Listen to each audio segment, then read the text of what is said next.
Hello, this is Sharika Matthews from Live Life Beyond Barriers, and I want to talk to you today about fear. Fear seems to be the hot topic of the day because when I look around, I see so many of my friends, so many people that I know in life who are not where they want to be. And this may include you. You're probably watching this video because you are not where you want to be because you feel that fear is holding you back. And I found that when dealing with different coaching clients, when we talk about what's preventing you from achieving your goals, a lot of them say, oh, it's lack of finances, lack of support, lack of this or lack of that. But when you really dig down deep into it, it's usually fear. Fear is usually the root cause of us not reaching our goals, of us not reaching our potential. So a couple of days ago, I was on Facebook and I asked the question, what is that you're most fearful of? Are you fearful of failure? Are you fearful of rejection? Or are you fearful of hurt? And I got several different answers, both to my Facebook question and also in email. But what I realized is that what you're afraid of is usually going to correspond with whatever it is your goal. So if you have a fear of being hurt, that could actually be stopping you from achieving the type of relationship or attracting the type of mate that you really want to have. If you have fear of failure, that could be stopping you from asking for that promotion on your job or starting your own business. If you have fear of rejection, that could stop you from getting up and speaking in front of people or becoming the best salesperson that you can be. So fear can literally stop you in your tracks.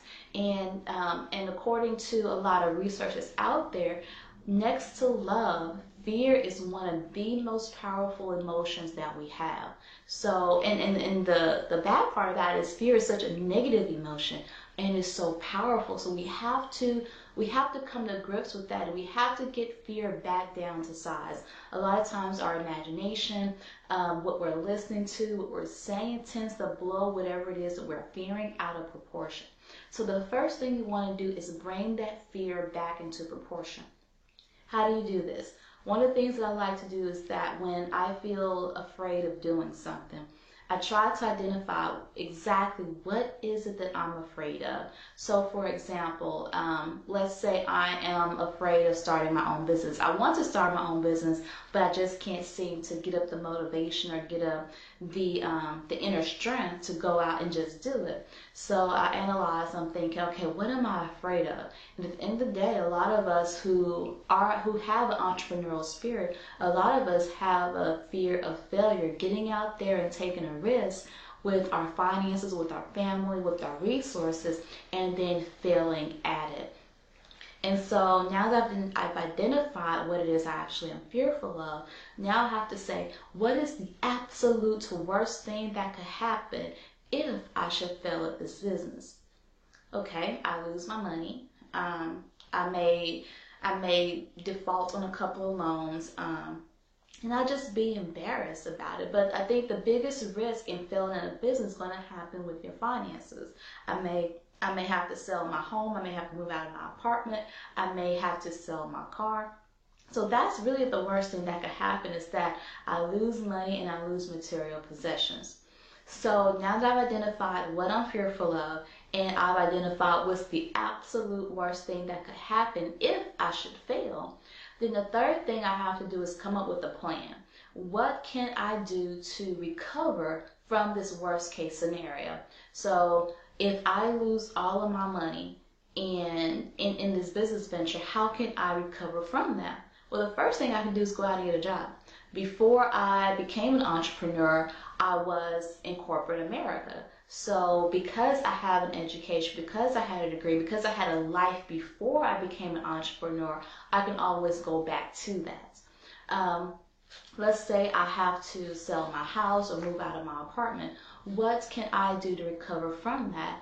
Well, hopefully we all have friends and family that we can depend on. You can ask your parents, you can ask your brothers or your sisters, or you can ask your best friend, hey, can I come stay with you for about 6 months to get back on my feet? And 9 times out of 10, you could find somebody in your inner circle who will allow you to stay with them for 6 months to get back on your feet. So those are contingency plans that I can implement in the case that I am unsuccessful in starting my business. And although these are options for you, I never said these would be comfortable options. I never said these would be easy options, because it definitely will affect your ego. But one thing about ego's right up there with fear. Ego will stop you from doing things. Ego will stop you from asking for help. But that is why God allowed us to have a support system. That's why God allowed us to be around people, family, and friends who will support us, so that we can ask for help in our time of need.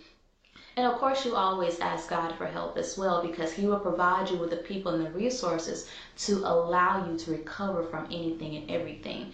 So I always tell myself that as long as whatever I'm afraid of, whatever I'm willing to take a risk on, does not cause a loss of life, a loss of limb, or would land me in jail, then I can go ahead and do it. So that's the last thing I want to tell you to do. Once you've identified your fears, once you've identified the worst thing that could happen, and you come up with a plan to recover, get out there and do the thing that you're fearing. If you want a relationship and you have this fear of being hurt, get out there and love again. If you have a fear of starting a business, get out there and just do it. If you have fear of asking for a promotion, asking for a raise, just do it. The worst thing that could happen is that they say no. The worst thing that could happen is that you do get hurt again. But guess what? You're still alive. You're still here, which means that you have not yet accomplished the purpose which God has put you on this planet for. And because you have not accomplished the purpose that God has put you on this planet for, God is going to allow you to recover. God will align you with people and resources for you to achieve your goals. And, as I was getting ready to do this video, to do this message for you, I remember this cartoon that I watched when I was a child. And I don't know if I was watching Disney Channel, Sesame Street, or whatnot, but I remember these two little trains. Well, one was a little train, one was a big train. And the big train, I'm assuming, was the mama train, and she kept telling her little train to go ahead and climb up that hill, and the little train was like, no, I don't think I can do it. And the mother said, yes, you can, yes, you can. So the little train started to repeat his mom. He kept saying, I think I can, I think I can, I think I can. And he kept on repeating it, and he kept on doing it. And every time he said, I think I can, he inched up higher and higher and higher on that hill, until finally he was at the peak, and then he went downhill from there. And so we have to go back to our roots sometimes. We have to go back and remember those little things that we learned growing up, to believe in ourselves. One of the things that can overcome fear is faith. You have to believe that you can do it. You have to believe that you deserve it. You have to believe that God will align you with people and places and resources to allow you to accomplish these goals. As long as you don't believe it, none of the exercise I'm asking you to do today is going to work. So repeat to yourself, I think I can, I think I can. And then upgrade that to, I know I can, I know I can. And then add on to that, that God can and God will help me to do the things I'm set out to do. So that's all I have for you today. I hope that this video has been very useful for you. It's been very encouraging for you. If you are struggling with anything, if you're still struggling with fear, just know that what you're fearing probably isn't really that big. But if it is a big deal to you, sit down and make a plan and just get out there and do it. Get out there and take a risk. Life is too short and too sweet to always live life in a safe little box. So this is Sharika Matthews again. I thank you for listening to me. If you have a comment, as always, leave your comments below or send me an email to sm@livelifebeyondbarriers.com. Thank you, and be great today. Bye-bye.